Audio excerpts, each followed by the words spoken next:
ആകാശവാണി. നമസ്കാരം. പ്രാദേശിക വാർത്തകൾ വായിക്കുന്നത് കൃഷ്ണ.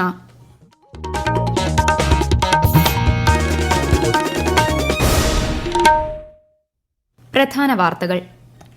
രാജ്യസഭാ സമ്മേളനത്തിന് നാളെ തുടക്കം. പാർലമെന്റിന്റെ ഇരുസഭകളുടെയും സംയുക്ത സമ്മേളനത്തെ രാഷ്ട്രപതി ദ്രൌപദി മുർമു അഭിസംബോധന ചെയ്യും. റോഡ് സുരക്ഷയിൽ സംസ്ഥാനത്തെ രാജ്യത്തിന് തന്നെ മാതൃകയാക്കാനാണ് സർക്കാർ ലക്ഷ്യമിടുന്നതെന്ന് മുഖ്യമന്ത്രി പിണറായി വിജയൻ. കെഎസ്ആർടിസി ഡ്രൈവിംഗ് സ്കൂളുകളുടെ ഉദ്ഘാടനം മുഖ്യമന്ത്രി നിർവഹിച്ചു. കോടതി ഫീസുകളിൽ വരുത്തിയ വർധനവ് സംബന്ധിച്ച എല്ലാ പരാതികളും നിർദ്ദേശങ്ങളും പരിഗണിക്കുമെന്ന് ധനമന്ത്രി കെ.എൻ. ബാലഗോപാൽ. സംസ്ഥാനത്ത് മഴ ശക്തം. 8 ജില്ലകളിൽ കേന്ദ്ര കാലാവസ്ഥാ വകുപ്പ് ഇന്ന് ഓറഞ്ച് ജാഗ്രത പ്രഖ്യാപിച്ചു. മലയോര മേഖലകളിൽ രാത്രിയാത്രയ്ക്കും വിനോദസഞ്ചാരത്തിനും വിലക്ക്. 2020 പുരുഷ ലോകകപ്പ് ക്രിക്കറ്റ് സെമി ഫൈനൽ നാളെ. ഇന്ത്യ ഇംഗ്ലണ്ടിനെയും അഫ്ഗാനിസ്ഥാൻ ദക്ഷിണാഫ്രിക്കയെയും നേരിടും. വാർത്തകൾ വിശദമായി. പുതുതായി രൂപീകരിച്ച മന്ത്രിസഭയിലെ അംഗങ്ങളെ ലോക്സഭയിൽ പ്രധാനമന്ത്രി നരേന്ദ്രമോദി പരിചയപ്പെടുത്തി. 1975 ജൂൺ 25-ന് രാജ്യത്ത് അടിയന്തരാവസ്ഥ ഏർപ്പെടുത്തിയ സംഭവം അനുസ്മരിച്ച സ്പീക്കർ സംഭവത്തെ സഭ ശക്തമായി അപലപിക്കുന്നതായി പറഞ്ഞു.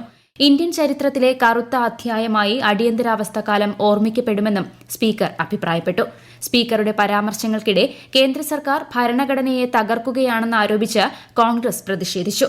തുടർന്ന് അടിയന്തരാവസ്ഥയ്ക്കെതിരായ പ്രമേയം അംഗീകരിച്ച ശേഷം സഭ ഇന്നത്തേക്ക് പിരിഞ്ഞു. രാജ്യസഭാ സമ്മേളനത്തിന് നാളെ തുടക്കമാകും. രാഷ്ട്രപതി ദ്രൌപദി മുർമു പാർലമെന്റിന്റെ ഇരുസഭകളുടെയും സംയുക്ത സമ്മേളനത്തെ നാളെ അഭിസംബോധന ചെയ്യും. അടുത്ത മാസം 3 വരെയാണ് പാർലമെന്റ് സമ്മേളനം. റോഡ് സുരക്ഷയിൽ സംസ്ഥാനത്തെ രാജ്യത്തിനു തന്നെ മാതൃകയാക്കാനാണ് സർക്കാർ ഉദ്ദേശിക്കുന്നതെന്ന് മുഖ്യമന്ത്രി പിണറായി വിജയൻ. ഇതിന്റെ ഭാഗമായാണ് ഡ്രൈവിംഗ് ടെസ്റ്റ് സമ്പ്രദായത്തിൽ പരിഷ്കാരങ്ങൾ ഏർപ്പെടുത്തിയത്. മിതമായ നിരക്കിൽ മികച്ച ഡ്രൈവിംഗ് പരിശീലനം എന്ന സന്ദേശവുമായി കെഎസ്ആർടിസി ആരംഭിക്കുന്ന ഡ്രൈവിംഗ് സ്കൂളുകളുടെ സംസ്ഥാനതല ഉദ്ഘാടനം തിരുവനന്തപുരത്ത് നിർവഹിക്കുകയായിരുന്നു മുഖ്യമന്ത്രി. ഹെവി വാഹനങ്ങൾക്കുള്ള ഡ്രൈവിംഗ് പരിശീലനത്തിന് 9,000 രൂപയും ഇരുചക്ര പരിശീലനത്തിന് 3,500 രൂപയുമാണ് ഫീസ്.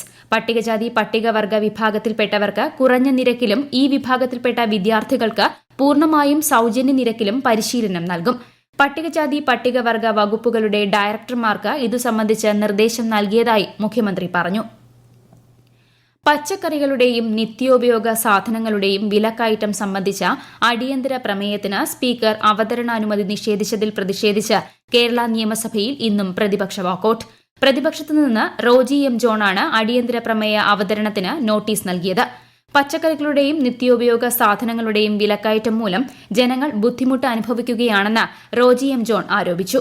വിലക്കയറ്റം നേരിടാൻ സ്വീകരിച്ച നടപടികൾ വ്യക്തമാക്കാൻ സർക്കാർ തയ്യാറായിട്ടില്ലെന്ന് പ്രതിപക്ഷ നേതാവ് വി.ഡി. സതീശൻ പറഞ്ഞു. എന്നാൽ സംസ്ഥാനത്തെ വിലക്കയറ്റം നിയന്ത്രിക്കാൻ ചീഫ് സെക്രട്ടറി അധ്യക്ഷനായ കമ്മിറ്റി രൂപീകരിച്ചിട്ടുണ്ടെന്ന് മന്ത്രി ജി.ആർ. അനിൽ മറുപടി നൽകി. മലപ്പുറത്ത് +1 പുതിയ താൽക്കാലിക ബാച്ച് അനുവദിക്കാൻ തത്വത്തിൽ അംഗീകാരം നൽകിയതായി മന്ത്രി വി. ശിവൻകുട്ടി. വിദ്യാർത്ഥി സംഘടനകളുമായി ഇന്നലെ നടത്തിയ യോഗത്തിലാണ് ഇക്കാര്യം തീരുമാനിച്ചതെന്ന് മന്ത്രി അറിയിച്ചു. പ്രവേശനം വൈകുന്നതിന്റെ പേരിൽ ക്ലാസ് നഷ്ടപ്പെടുന്ന വിദ്യാർത്ഥികൾക്ക് ബ്രിഡ്ജ് കോഴ്സ് നൽകി പഠന വിടവ് നികത്തുമെന്നും മന്ത്രി വി. ശിവൻകുട്ടി നിയമസഭയിൽ പറഞ്ഞു. സംസ്ഥാനത്ത് കോടതി ഫീസുകളിൽ വരുത്തിയ വർധനവ് സംബന്ധിച്ച പരാതികളും നിർദ്ദേശങ്ങളും പരിഗണിക്കുമെന്ന് ധനമന്ത്രി കെ.എൻ. ബാലഗോപാൽ നിയമസഭയിൽ അറിയിച്ചു. സാധാരണക്കാരന് കോടതി വ്യവഹാരങ്ങളിൽ തടസ്സമുണ്ടാകുന്ന വിധത്തിലുള്ള നിലപാടുകൾ ഉണ്ടാകില്ലെന്നും മന്ത്രി പറഞ്ഞു. കെ രമ എംഎൽഎയുടെ സബ്മിഷന് മറുപടി നൽകുകയായിരുന്നു മന്ത്രി. സാർ, ഇത് സംബന്ധിച്ച് വി.കെ. മോഹൻ കമ്മീഷന്റെ റിപ്പോർട്ടും അതിന്റെ പരിശോധന നടക്കുന്നുണ്ട്. അതായത് ഇത് കഴിഞ്ഞ് ബാക്കി കാര്യങ്ങളിലും അവരുടെ പൂർണ്ണമായ റിപ്പോർട്ട് തരേണ്ടതുണ്ട്. ഈ വിഷയം സംബന്ധിച്ച് ലോയേഴ്സ് യൂണിയന് മറ്റ് മഹിളാ സംഘടനകളൊക്കെ ചില പരാതികൾ തന്നിട്ടുണ്ട്. ഈ സഭ ഇത്തരം കാര്യങ്ങൾ ചർച്ച ചെയ്യുന്ന വേദികളിലും ആ ബില്ല് പുതിയ നിർദ്ദേശങ്ങൾ വരുന്ന സമയത്തൊക്കെ അത് നോക്കാം. ഇത് സംബന്ധിച്ച് സാധാരണക്കാർക്ക് കോടതിയിൽ പോകാൻ തടസ്സം ഉണ്ടാക്കുന്ന തരത്തിലേക്കുള്ള നിലപാടുകളും ഉണ്ടാവില്ല. വർഷങ്ങൾക്ക് മുമ്പുള്ള ചില ഫീസുകൾ പരിഷ്കരിക്കുന്നതിന് പൊതുവിൽ നമ്മുടെ സഭ അംഗീകരിച്ചതിന്റെ ഭാഗമായിട്ടാണ്. അതുകൊണ്ട് മറ്റു തടസ്സങ്ങൾ വരാതെ തന്നെ പരിഹരിക്കാൻ പറ്റുമെന്നാണ്. എന്തായാലും ഇപ്പോൾ അത് അങ്ങനെ തടസ്സം വരുന്ന തരത്തിലല്ല കാണുന്നത്. കുറ്റമറ്റ രീതിയിലാണ് സംസ്ഥാനത്ത് പ്രവേശന പരീക്ഷകൾ നടത്തുന്നതെന്ന് മന്ത്രി ആർ ബിന്ദു. നീറ്റ് പരീക്ഷയുമായി ബന്ധപ്പെട്ട് വിദ്യാർത്ഥികൾക്ക് വ്യാപകമായ ബുദ്ധിമുട്ടാണ് ഉണ്ടായത്. പ്രവേശന പരീക്ഷകൾ തുടർച്ചയായി റദ്ദാക്കേണ്ട അസാധാരണ അവസ്ഥയാണ് എൻടിഎക്കും കേന്ദ്ര സർക്കാരിനും ഉണ്ടായതെന്ന് മന്ത്രി പറഞ്ഞു. നീറ്റ് പരീക്ഷാ ക്രമക്കേട് സംബന്ധിച്ച് എം വിജിൻ എംഎൽഎ അവതരിപ്പിച്ച ഉപക്ഷേപത്തിന് മറുപടിയായാണ് മന്ത്രി ഇക്കാര്യം പറഞ്ഞത്. ഈ വാർത്തകൾ ആകാശവാണിയിൽ നിന്ന്. സംസ്ഥാനത്ത് ശക്തമായ മഴ തുടരുന്നു. തിരുവനന്തപുരം, പത്തനംതിട്ട, എറണാകുളം, ഇടുക്കി, കോഴിക്കോട്, വയനാട്, കാസർഗോഡ്, കണ്ണൂർ ജില്ലകളിൽ കേന്ദ്ര കാലാവസ്ഥാ വകുപ്പ് ഇന്ന് ഓറഞ്ച് ജാഗ്രത പ്രഖ്യാപിച്ചു. മറ്റെല്ലാ ജില്ലകളിലും മഞ്ഞ ജാഗ്രതയാണ്. കേരള, തമിഴ്നാട് തീരങ്ങളിൽ കള്ളക്കടൽ പ്രതിഭാസത്തിനും ഉയർന്ന തിരമാലയ്ക്കും സാധ്യതയുള്ളതിനാൽ മത്സ്യത്തൊഴിലാളികളും തീരദേശവാസികളും ജാഗ്രത പുലർത്തണമെന്നും നിർദ്ദേശമുണ്ട്. പത്തനംതിട്ട ജില്ലയുടെ കിഴക്കൻ മേഖലകളിൽ കനത്ത മഴ തുടരുന്നു. വിവിധയിടങ്ങളിൽ വെള്ളം കയറി. ജില്ലയിൽ ഈ മാസം 30 വരെ മലയോര മേഖലകളിലേക്കുള്ള രാത്രി യാത്രകൾ, തൊഴിലുറപ്പ് ജോലികൾ, വിനോദസഞ്ചാരം എന്നിവയ്ക്കും ക്വാറികളുടെ പ്രവർത്തനവും നിരോധിച്ചു. കോട്ടയം ജില്ലയിൽ മഴ ശക്തമായി തുടരുന്ന സാഹചര്യത്തിൽ ഖനന പ്രവർത്തനങ്ങൾക്ക് ഈ മാസം 30 വരെ ജില്ലാ കളക്ടർ നിരോധനം ഏർപ്പെടുത്തി. ഈരാറ്റുപേട്ട വാഗമൺ റോഡിലെ രാത്രികാല യാത്രയും ഈ മാസം 30 വരെ നിരോധിച്ചു. ജില്ലയിലെ വിനോദസഞ്ചാര കേന്ദ്രങ്ങളായ ഇലവീഴ പൂഞ്ചിറ, ഇല്ലിക്കൽ കല്ല്, മാർമല അരുവി എന്നിവിടങ്ങളിലേക്കുള്ള പ്രവേശനവും വിലക്കിയിട്ടുണ്ട്. മൃഗസംരക്ഷണ മേഖലയിലെ കർഷകർക്ക് അടിയന്തര സാഹചര്യങ്ങളിൽ ബന്ധപ്പെടുന്നതിന് കോടിമത ജില്ലാ വെറ്റിനറി കേന്ദ്രത്തിൽ കൺട്രോൾ റൂമും ആരംഭിച്ചു. ഇടുക്കിയിൽ മിക്കയിടത്തും ഇന്ന് പകൽ ശക്തമായ മഴയാണ് രേഖപ്പെടുത്തിയത്. ജലനിരപ്പ് ഉയർന്ന സാഹചര്യത്തിൽ മലങ്കര ഡാമിലെ 3 ഷട്ടറുകൾ 1 മീറ്റർ വീതവും കല്ലാർകുട്ടി ഡാമിന്റെ 2 ഷട്ടറുകൾ 30-60 സെന്റിമീറ്റർ വീതവും തുറന്നു. ഇടുക്കി ജില്ലയിലെ ഓഫ് റോഡ് ട്രക്കിംഗ്, വിനോദസഞ്ചാര മേഖലകളിലെ മലനിരകളിലൂടെയുള്ള സാഹസിക സഞ്ചാരവും പൂർണ്ണമായും നിരോധിച്ചു. കഴിഞ്ഞ ദിവസം മണ്ണിടിച്ചിലുണ്ടായ പ്രദേശങ്ങളടക്കം മൂന്നാറിലെ വിവിധ ഇടങ്ങളിൽ ദേശീയ ദുരന്ത നിവാരണ സേന സന്ദർശനം നടത്തി. തൃശൂർ പെരിങ്ങൽകുത്ത് ഡാമിന്റെ വൃഷ്ടി പ്രദേശങ്ങളിൽ മഴ തുടരുന്നതിനാൽ 3ാം ഘട്ട മുന്നറിയിപ്പായ റെഡ് അലർട്ട് പ്രഖ്യാപിച്ചു. മഴയുടെ തോതും ഒഴുകിയെത്തുന്ന വെള്ളത്തിന്റെ അളവും കൂടുന്നതിനാൽ ജലാശയ നിരപ്പ് ഉയർന്നുകൊണ്ടിരിക്കുകയാണ്. ചാലക്കുടി പുഴയുടെ ഇരുകരകളിലുമുള്ളവർ ജാഗ്രത പാലിക്കണമെന്ന് ജില്ലാ ദുരന്ത പ്രതിരോധ വിഭാഗം അറിയിച്ചു. തിരുവനന്തപുരത്തെ അരുവിക്കര ഡാമിന്റെ ഷട്ടറുകളും നിലവിൽ 100 സെന്റിമീറ്റർ ഉയർത്തിയിട്ടുണ്ട്. സമീപവാസികൾ ജാഗ്രത പാലിക്കണമെന്നും ജില്ലാ കളക്ടർ അറിയിച്ചു. പാലക്കാട് ജില്ലയിൽ മഴ ശക്തമായി തുടർന്നാൽ മംഗലം ഡാമിന്റെ സ്പിൽവേ ഷട്ടറുകൾ തുറക്കുമെന്ന് അധികൃതർ അറിയിച്ചു. ചെറുകുന്നം പുഴയുടെ തീരത്തുള്ളവർ ജാഗ്രത പാലിക്കണമെന്ന് മുന്നറിയിപ്പ്.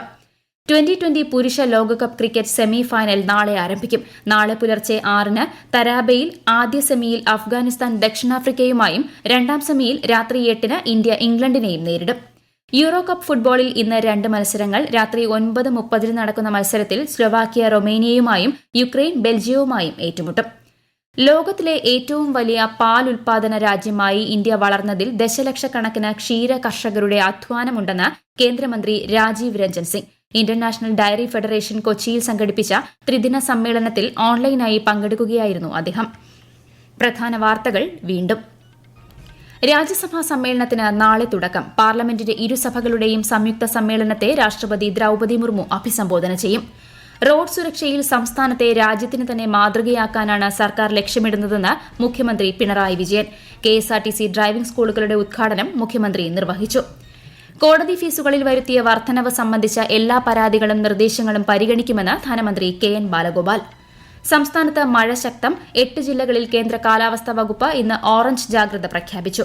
മലയോര മേഖലകളിൽ രാത്രിയാത്രയ്ക്കും വിനോദസഞ്ചാരത്തിനും വിലക്ക്. 2020 പുരുഷ ലോകകപ്പ് ക്രിക്കറ്റ് സെമി ഫൈനൽ നാളെ. ഇന്ത്യ ഇംഗ്ലണ്ടിനെയും അഫ്ഗാനിസ്ഥാൻ ദക്ഷിണാഫ്രിക്കയെയും നേരിടും. പ്രാദേശിക വാർത്തകൾ കഴിഞ്ഞു. അടുത്ത വാർത്താ പ്രക്ഷേപണം 7:25-ന്.